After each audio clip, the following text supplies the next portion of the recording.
본 방송에서 제공하는 투자 정보는 투자 판단에 대한 조언입니다. 방송에서 제공하는 주식의 가치, 가격 상승 및 하락에 대해서는 방송사에서 보장하지 않습니다.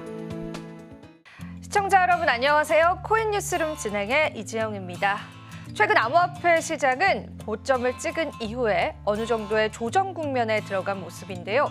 이럴 때일수록 우리 시장에서는 다양한 분석들이 존재하고 있습니다. 자, 오늘도 디센터 기자님 연결해서요. 시장에 관한 정확한 팩트 체크 해보시면 좋겠습니다. 기자님 바로 연결해 보겠습니다. 이번 주 첫 번째 뉴스입니다. 당초 내년 1월 1일 시행될 예정이었던 가상자산 과세의 유예 여부를 두고 여야 대립이 격화되고 있습니다. 여야는 지난 25일 국회 기획재정위원회 조세소위원회 산하 소소위원회에서 가상자산 과세에 대한 논의를 진행했지만 합의에 이르지 못했습니다. 앞서 정부는 지난 7월 세법 개정안을 발표하며 가상자산 소득 과세 시점을 2027년으로 2년 유예하겠다는 방침을 발표했습니다. 가상자산 과세는 지난 2020년 가상자산을 양도하거나 대여해 연간 250만 원이 넘는 소득을 올리면 22%의 세율로 과세하는 소득세법 개정안이 국회를 통과하면서 추진된 바 있습니다. 그러나 스테이킹, 에어드롭 등 다양한 유형의 가상자산 소득이나 해외 거래소에서 거래한 가상자산에 대한 과세 기준 등 각종 인프라가 미비해 지금까지 2차례 연기됐는데요. 과세 준비를 위한 시간이 더욱 필요하다는 이유에서 다시 한번 과세 연기를 제안한 겁니다. 국민의힘은 정부의 의견에 동의해 유예해야 한다는 입장을 내놨지만 더불어민주당은 수용 불가 입장을 내놨습니다. 대신 가상자산 공제 한도를 기존 250만 원에서 5천만 원으로 올리는 안을 검토 중인 것으로 알려졌습니다. 이번 소소위에서 여야 간 입장차를 다시 한번 확인하며 가상자산 과세 유예안은 일단 심사 보류됐습니다. 관련 논의는 여야 지도부 차원에서 다시 논의될 예정입니다. 두 번째 뉴스는 미국 증권거래위원회 위원장 게리 갠슬러의 사임 확정 소식입니다. 갠슬러 위원장은 지난 22일 자신의 X 계정을 통해 트럼프가 대통령으로 취임하는 내년 1월 20일 자리에서 물러날 것이라고 밝히며 사임을 공식화했습니다. 앞서 트럼프는 대선 공약으로 갠슬러 위원장의 해임을 약속한 바 있습니다. 그간 가상자산 업계를 압박해오며 크립토 저승사자라는 별명으로 불렸던 갠슬러 위원장을 해임해 미국을 가상자산 수도로 만들겠다는 취지였는데요. 업계에선 갠슬러 위원장의 사임에 따른 가장 큰 변화로 솔라나와 리플 등 주요 알트코인 기반의 현물 ETF의 승인을 점칩니다. 갠슬러 위원장이 그간 비트코인을 제외한 모든 가상자산의 증권성을 강조하며 이들 가상자산을 기반으로 한 현물 ETF 승인을 막아왔기 때문입니다. 이에 자산운용사들은 잇따라 SEC에 알트코인 기반 현물 ETF 신청서를 제출하고 있습니다. 특히 출시가 가장 유력할 것으로 전망되는 솔라나의 경우 주요 운용사 바네크와 21쉐어즈, 비트와이즈 등이 모두 신청서를 내고 승인을 기다리고 있습니다. 수년째 이어지고 있는 리플과 SEC 간 재판이 마무리될 수 있다는 전망도 나옵니다. SEC는 리플이 증권적 성격을 가지고 있다며 리플 발행사 리플랩스를 미등록 증권 판매 혐의로 기소한 바 있습니다. 리플에 대한 증권성 혐의가 먹혀지면 리플 가격에 하방 압력으로 작용하던 법적 리스크가 해소될 것으로 기대됩니다. 갠슬러에 이어 차기 SEC 위원장으로 오른 후보로는 구디기엔 베이커 호스테틀러 파트너 변호사, 폴 애킨스 전 SEC 위원 등이 거론되고 있습니다. 모두 가상자산의 친화적인 인사들입니다. 트럼프 인수위는 가상자산에 증권법을 적용하는 데 있어서 업계의 입장으로 바라볼 수 있는 인물을 찾고 있는 것으로 전해집니다. 세 번째 뉴스도 미국 소식입니다. 주요 외신에 따르면 트럼프 당선인이 백악관 내 가상자산 정책 전담 직책 신설을 검토하고 있는 것으로 전해집니다. 인수위에선 이 역할을 맡을 후보자를 물색하고 있습니다. 미국 행정부 내에 가상자산 전담 직책이 생기는 건 이번이 처음입니다. 가상자산 업계는 가상자산이 트럼프 정부에 미치는 영향력을 방증하는 일이라며 반기고 있습니다. 신설 연태는 아직 불분명합니다. 다만 업계 관계자들은 해당 직책이 트럼프 당선인과 직통으로 연결돼야 한다고 요구하고 있는 것으로 알려졌습니다. 앞서 트럼프는 지난 7월 미국 비트코인 컨퍼런스에 참가해 기조 연설을 맡고 관련 업체 경영진과 수차례 미팅을 진행하는 등 가상자산 업계와 적극 소통하고 있습니다. 트럼프 일가가 직접 주도하는 디파이 프로토콜 월드 리버티 파이낸셜도 출범한 바 있습니다. 네 번째 뉴스는 단일 기업 중 가장 많은 비트코인을 보유하고 있는 미국 IT 기업 마이크로스트래티지의 비트코인 추가 매입 소식입니다. 25일 마이크로스트래티지 회장 마이클 세일러는 자신의 X 계정을 통해 마이크로스트래티지가 지난주 54억 달러 상당의 비트코인을 매입했다고 발표했습니다. 최근 급격한 상승장에서도 비트코인을 매도해 시세 차익을 내는 것보다 더 매입해서 보유량을 늘리는 게 이득이라고 판단한 겁니다. 마이크로스트래티지가 지난주 매입한 비트코인은 총 55,500개로 평균 매수 단가 98,000달러입니다. 마이크로스트래티지는 현재까지 38만 개가 넘는 비트코인을 보유하고 있습니다. 비트코인 전체 발행량의 약 1.8%를 보유하고 있는 셈입니다. 세일러 회장에 따르면 연초부터 지금까지 마이크로스트래티지의 비트코인 수익률은 59.3%에 달합니다. 그는 이는 주주들에게 약 11만 2,125개의 비트코인을 순이익으로 제공한 셈이라고 밝혔습니다. 이어 만약 비트코인이 10만 달러에 도달하면 약 112억 달러의 순이익을 제공하게 된다고 말했습니다. 비트코인 가격이 9만 달러를 넘어서며 마이크로스트래티지를 비롯한 글로벌 기업들은 자산 다각화 전략으로 비트코인 투자를 확대하는 모습입니다. 전 세계 시가총액 3위 기업 마이크로소프트도 비트코인 투자를 검토하고 있는 것으로 전해집니다. 마이크로소프트는 다음 달 10일 열리는 연례 주주총회에서 비트코인 투자 안건을 올리고 투표를 진행합니다. 상승세가 이어지며 비트코인은 금보다 강력한 인플레이션 방어 수단으로 주목받고 있습니다. 최근 한 달 새 비트코인 수익률이 금을 앞지르며 금 대비 투자 매력도가 높아졌다는 분석이 나옵니다.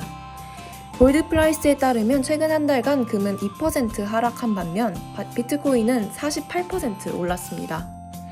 글로벌 재무설계 자문기업 드비어 그룹의 니겔 그린 최고 경영자는 비트코인이 인플레이션 해지 수단이자 자산 다각화 수단으로 자리 잡으며 기관의 관심이 최고조에 달했다고 설명했습니다. 세일러 회장도 상승장에도 비트코인을 매도하지 않을 것이라고 단언했습니다. 반면 국내 기업은 해외 비트코인 투자 성공 사례를 바라만 보고 있어야 하는 형편으로 규제 완화 검토가 필요하다는 의견이 나옵니다. 금융당국의 그림자 규제로 국내 법인은 가상자산 투자를 위해 필요한 은행의 실명 계좌를 지급받을 수 없습니다. 비트코인 상장지수 펀드 출시도 허용되지 않아 간접 투자 역시 어렵습니다.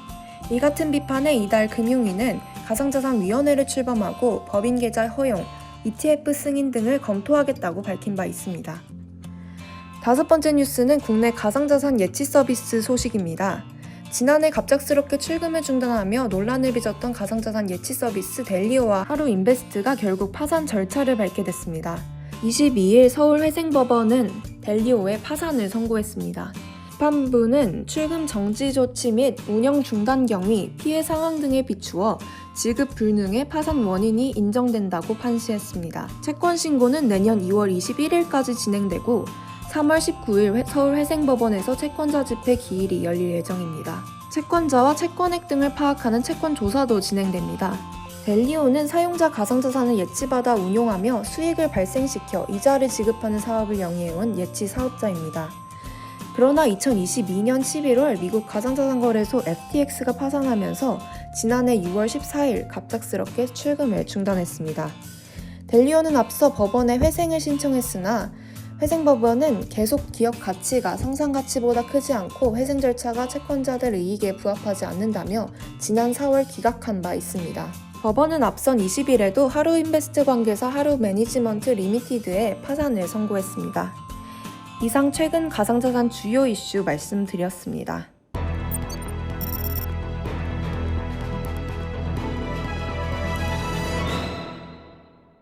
네, 이제는 저희가 준비한 다양한 뉴스 분석들 함께 해보시면 좋으실 것 같습니다. 자, 우선 첫 번째 뉴스부터 바로 한번 살펴보겠습니다.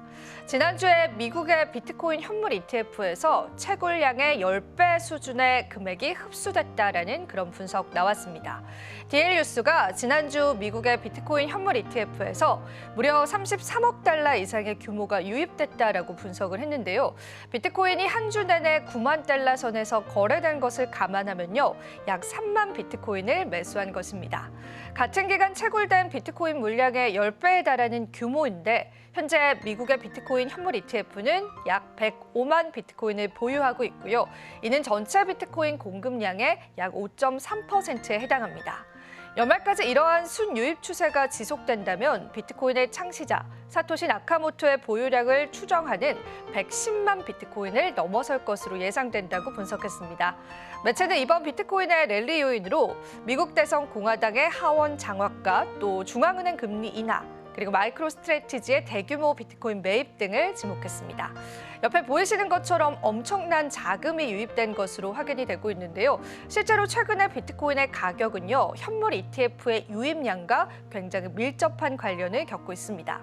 만약에 우리 시장에 조정이 나오더라도 현물 비트코인 ETF에 관한 유입량들이 계속 지속된다면요, 그래도 우리 시장 어느 정도는 긍정적으로 바라볼 수 있을 것이다라는 분석들 시장에 나온다라는 부분들 체크해 보시면 좋겠습니다.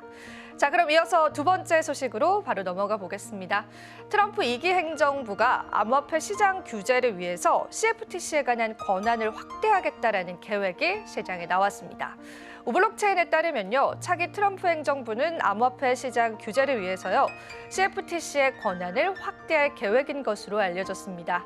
이러한 움직임은 암호화폐 산업의 특정 측면에 대한 SEC의 관할권을 좀 축소하고요, 상품으로 분류되는 비트코인, 이더리움과 기타 디지털 자산과 현물 시장을 감독할 수 있도록 CFTC의 권한을 강화하는 것을 목표로 하고 있습니다. 실제로 트럼프 행정 이전 바이든 행정부 때 이 SEC가 암호화폐 시장에 관한 계속되는 공격을 이어왔습니다. 그렇기 때문에 시장에서는 암호화폐는 증권이 아니라 선물로서 받아들여지는 게 우리 투자자분들에게는 더 긍정적인 효과를 불러올 수 있습니다. CFTC는요, 상품 선물거래위원회인데요. 이 CFTC에 관한 권한들이 강화된다면 우리가 법적인 측면으로 봤을 때도 암호화폐 시장에 관한 어느 정도 긍정적인 흐름들이 유입될 것이다라는 시장의 분석 나오고 있습니다. 실제로 정권이 들어선 이후의 윤곽을 봐야겠지만 지금까지의 모습들로 봤을 때는 트럼프 행정부에서는 암호화폐, 그러니까 친암호화폐적인 정책을 이어올 것이다라는 희망들, 우리 시장에 만연하다라는 부분들 이번 기사를 통해서도 확인해 보실 수 있었습니다. 네, 이번에는 한 보고서를 통해서요, 테더가 멕시코 마약 밀수의 주요한 거래 수단이다라는 소식을 전해드릴까 합니다. 좋은 소식은 아닐 것 같습니다. 드크립트가 코트와치 보고서를 인용해서 멕시코와 콜롬비아의 코카인 밀수와 관련된 자금 세탁 조직이 테더를 사용하고 있다라고 보도를 했습니다. 이 매체는 특히나 USDT가 마약 밀매로 얻은 자금이라는 인식이 퍼지면서 멕시코에서 할인가로 거래된 후 콜롬비아 환전소, 또 가상화폐 거래소, 장외 거래 또는 P2P 거래를 통해서 판매되는 추세라고 전하기도 했습니다. 옆에 보이시는 자료를 통해서 어떤 경로로 테더가 사용이 되는지도 우리가 엿볼 수가 있습니다. 실제로 우리가 암호화폐 시장의 하나의 문제점이다라고 한다면은 아무래도 블랙머니, 좋지 않은 자금으로 쓰일 수 있다라는 걸 이야기하기도 합니다. 실제로 테더가 마약 거래라든지 혹은 테러 자금으로 인용이 된다라는 소식들은 우리 시장에 만연하긴 했었는데요. 실제로 공식적인 보고서를 통해서 확인된 바가 있는 만큼 테더에 관한 시장의 인식들도 변화될 수 있다라는 부분들 여러분들 챙겨보셔야 될 것 같습니다. 하지만 반면에는 테더에 관한 좋은 인식도 있습니다. CBDC를 대체할 수 있다, 실질적인 통화가 될 수 있을 것이다라는 그러한 의견들도 시장엔 공존합니다. 암호화폐 시장은 지금까지 살펴봤었을 때 언제나 양날의 검의 관점으로 우리가 바라보곤 했습니다. 이렇게 안 좋은 영향력을 끼칠 수 있다라는 부분들도 시장의 리스크로 여러분들이 염두해 주셨으면 좋겠어서 오늘 뉴스로 꼽아오기도 했습니다. 자, 그럼 이어서 다음 뉴스도 전해드리겠습니다. 자, 북한이 한국에서 탈취한 암호화폐 일부를 스위스 당국이 반환했다라는 소식들 전해졌습니다. 스위스 당국이 26일 현지 시간 북한에 탈취된 암호화폐를 한국에 반환했다고 밝힌 것으로 미국에서 보도가 됐습니다. 스위스의 법무장관실은요, 2022년 2022년 1월 한국에 요청에 있었으며 또 법무장관실과 산하 연방경찰청, 한국 당국이 협력해서 약 23만 2천 스위스 프랑, 약 26만 달러입니다. 하나로 환산을 하자면 3억 6천만 원에 해당할 텐데요. 이 정도 분량의 비트코인을 한국에 반환했다라고 밝히기도 했습니다. 반환된 비트코인은요, 북한의 해커가 한국 암호화폐 거래소 업비트에서 탈취한 암호화폐 일부이기도 합니다.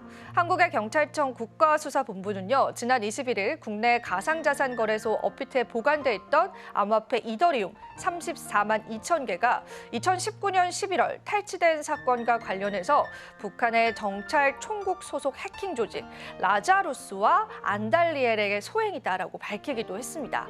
피해 금액은 당시 시세로는 약 580억 원이고요. 현재 기준으로는 가치가 올라갔기 때문에 무려 1조 3,900억 원 상당입니다. 북한이 탈취한 이더리움 중에서 무려 57%가 북한이 개설한 것으로 추정되는 암호화폐 교환 사이트 3개를 통해서 시세보다 2.5% 싼 가격에 비트코인으로 교환이 됐고요. 나머지는 해외 51개 거래소로 분산 전송된 뒤에 세탁이 됐다라는 분석도 나왔습니다. 한국은 지난 2020년 10월 비트코인으로 세탁된 일부의 피해 자산이 스위스의 한 가상자산 거래소에 보관 중인 사실을 확인을 했고요. 스위스 당국에 협조를 요청한 것으로 알려져 있기도 했습니다. 오늘 북한의 해킹 관련한 소식들 전해드렸는데 실제로 시장에서는 이런 일들 빈번합니다. 저희가 앞서 전해드린 것처럼 거래소의 해킹 사건 역시도 우리 암호화폐 시장에는 악재가 될 수 있습니다. 실제로 지금까지 역사적으로 많은 거래소들이 해킹이라는 사건을 겪고 나서 암호화폐 시장에서의 가격 하락들도 일어났었는데요. 우선 일단 스위스 당국에서 어느 정도 일부의 물량을 한국 측으로 반환했다라는 부분은 긍정적으로 해석할 수 있겠지만 계속되는 해킹들의 이러한 소행들의 암호화폐 거래소들의 신뢰성이 무너지게 된다면 그 또한 암호화폐 시장에는 좋지 않은 영향력 행사할 수 있습니다. 계속해서 우리가 관심을 가지고 이러한 사안들은 지켜보시면 좋겠습니다. 자, 이어서 다음 소식 바로 한번 살펴보겠습니다. 트럼프의 친암호화폐 정책에 영국도 대응에 나섰습니다. 2026년 규제 완성이 목표다라는 외신 기사들 시장에 쏟아져 나왔습니다. 영국의 금융감독청이죠. FCA가 2026년까지 암호화폐 규제를 완성할 계획을 발표했습니다. 이는 홍콩과 싱가포르 그리고 아랍에미리트 등 글로벌 금융허브의 암호화폐 규제 도입에 발맞추기 위한 조치로 보여지고 있습니다. 현지 시간 26일 암호화폐 전문 매체인 코인게이프에 따르면요. FCA는 올해 4분기 내로 거래 플랫폼, 암호화폐 대출, 그리고 스테이블 코인 등의 주요 분야에 대해서 규제 논의를 시작할 예정입니다. FCA의 매튜 롱 디지털 자산 부문 국장은요, 최근 업계와의 논의를 통해서 글로벌 규제를 배우고 반영할 준비가 되어 있다라고 밝히기도 했습니다. 이번 발표는 도널드 트럼프 미국 대통령 당선인의 재선과 관련이 깊습니다. 트럼프는 선거 기간 동안 암호화폐 친화적인 정책을 약속했고요. 미국 내 암호화폐 규제 혁신을 통해서 글로벌 시장의 경쟁력을 강화하겠다라는 의지를 보이기도 했습니다. 이와 함께 미국은 비트코인의 전략적 비축 계획을 논의 중인 것으로 전해지기도 했죠. 영국 정부도 이에 질세라 FCA와 협력해서 스테이블 코인에 대한 우선적인 입법 작업에 착수했습니다. 새로운 법안에는 스테이킹과 보관 지갑 관련 서비스를 일부 면제하는 내용도 포함될 예정이고요. 이를 통해서 영국은 암호화폐 기업 유치를 위한 매력적인 환경을 조성하고자 합니다. 자, 선진국을 필두로 친암호화폐적인 정책들이 계속해서 번져오고 있습니다. 하지만 반면에 국내 같은 경우에는 가상자산에 관한 법안이 굉장히 미비하다라는 시장의 분석도 있습니다. 얼마 전에 과세로 인해서 시장이 굉장히 시끄럽기도 했습니다. 일각에서는 선진국의 이러한 대응에 못 미치는 국내 같은 경우에는 암호화폐에 관해서 암호화폐 정책적으로는 굉장히 뒤처져 있다라는 비판도 제기되고 있습니다. 자, 우리나라 같은 경우에도 국내외의 다양한 사례들을 참고하면서 이 시장의 패러다임에 맞게끔 또 그에 맞는 전략과 정책들을 세워야 하지 않을까 싶어서 오늘 또 이 기사 여러분들과 함께 해봤습니다. 자, 다음 소식도 바로 전해드리겠습니다. 이번엔 도지코인에 관한 소식입니다. 도지코인이 비트코인보다 강력한 성장세가 전망된다라는 분석이 나왔습니다. 그 이유는 머스크에 있었습니다. 유명 매크로 투자자이자 리얼비전 최고 경영자 라울 팔은요, 도지코인이 비트코인보다 지속적으로 더 나은 성과를 보일 것으로 전망하기도 했습니다. 25일 현지 시간 X를 통해서 도지 같은 경우에는 할더머니로 평가를 하면서 출시 이후에 비트코인 대비해서 무려 550% 상승했다라는 점을 강조하기도 했습니다. 할더머니라고 하는 것은요, 특정 화폐가 더 높은 희소성과 강력한 지지를 바탕으로 기존 자산보다 더 견고하고 성장 가능성이 크다는 뜻으로 이해할 수 있었습니다. 라울 팔은요, 도지코인이 비트코인보다 더 큰 성과와 실질적인 사용 사례를 통해서 이 특성을 보여준다라고 평가하기도 했습니다. 하지만 암호화폐 전문가들은 도지코인의 향후 가능성에 관해서 굉장히 긍정적인 전망을 내놓고 있습니다. 알리 마르티네즈는 도지가 0.82달러까지 상승할 가능성을 제시하기도 했고요. 타디그레이드는 2025년 1분기까지 1달러 돌파와 함께 장기적으로 최대 3.60달러까지 상승할 수 있다고 내다보기도 했습니다. 도지코인은 비트코인 대비해서 강한 성장세를 이어가면서 투자자들의 관심을 끌고 있는 건 사실입니다. 일론 머스크의 X결제 시스템 통합 가능성과요, 시장 기대감 속에서 도지가 추가 상승세를 보일지도 주목되는 점 중에 하나입니다. 실제로 일론 머스크가 도지의 상승을 촉발했다라고 해도 과언이 아닐 텐데요. 얼마 전 일론 머스크의 트위터를 살펴보니까 도지를 피하는 것, 시바견을 피하는 것은 불가피하다라는 그런 트위터 글을 제시하기도 했더라고요. 그 제시글 속에서요, 우리는 이 도지코인에 관한 결제 가능성을 좀 엿볼 수는 있었습니다. 그렇기 때문에 실제로 일론 머스크가 도지를 활용해서 결제 시스템을 도입한다면 시장에서 비트코인보다 더 큰 가치를 받을 수 있다라고 분석가들은 분석한 겁니다. 하지만 이미 큰 폭의 상승률을 겪었습니다. 그리고 최근 온체인 데이터를 봤을 때도 대량 고래들의 매도도 포착이 됐거든요.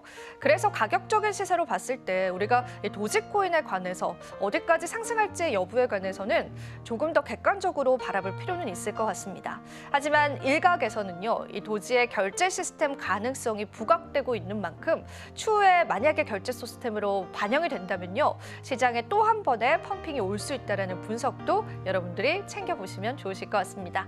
자, 오늘 마지막 소식 전해드리겠습니다. 역시나 리플에 관한 소식 전해드립니다. 리플의 스위프트 대체 가능성 때문에 XRP가 5달러가 가능하다라는 그러한 이유들 나왔습니다. 세 가지의 이유를 한번 언급해드리겠습니다. 리플이 5달러까지 상승할 가능성 제기됐습니다. 이는 최근에 비트코인의 급등과 또 SEC의 소송 합의, 그리고 구제 환경 변화 등 세 가지 주요 요인에 기인한다고 암호화폐 전문 매체인 워처그루가 분석하기도 했습니다. 먼저 이 스위프트를 설명드리겠습니다. 국제은행 간 통신 협정에 관해서 대체 가능성이 있다는 건데요. 사실 XRP는요, 국제 송금을 위한 암호화폐로 기존 스위프트 시스템을 대체할 블록체인 기반 솔루션을 주목하고 있습니다. 스위프트가 오랜 기간 금융산업을 지배해온 가운데 리플의 기술적인 혁신이 XRP 가격 상승에 중요한 촉매가 될 수 있다는 분석입니다. 이게 어떤 이야기냐면요, 실제로 리플은요, 우리가 다양한 지갑 이동을 위해서 쓰이고는 합니다. 한 거래소에서 다른 거래소로 이동시킬 때 리플을 실제로 많이 사용을 하는데요.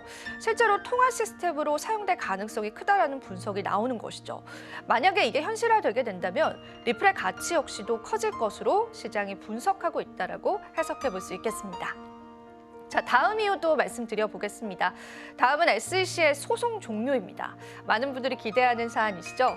SEC가 리플 간의 소송은요, XRP의 가격 상승에 굉장히 큰 장애물로 작용해 왔습니다.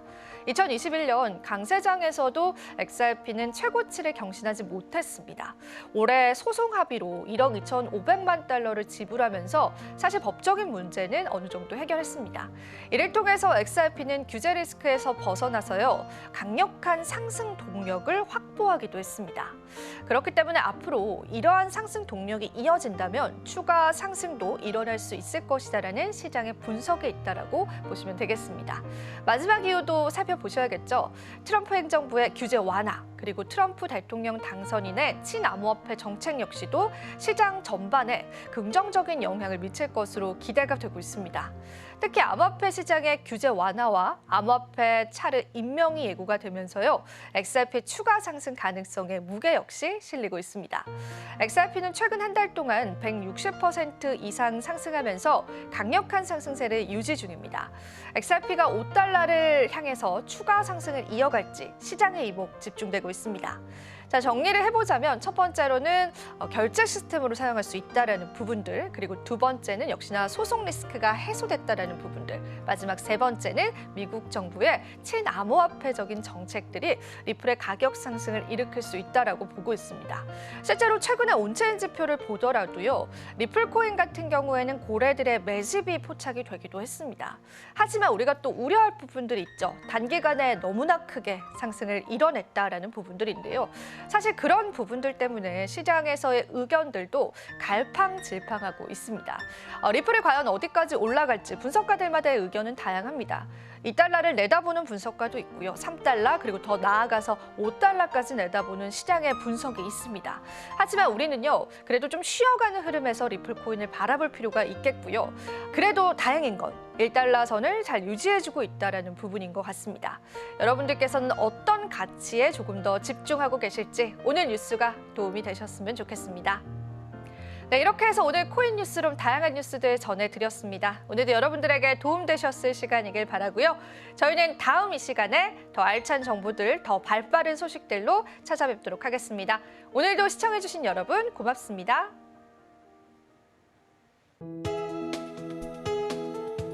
본 방송에서 제공하는 투자 정보는 투자 판단에 대한 조언입니다.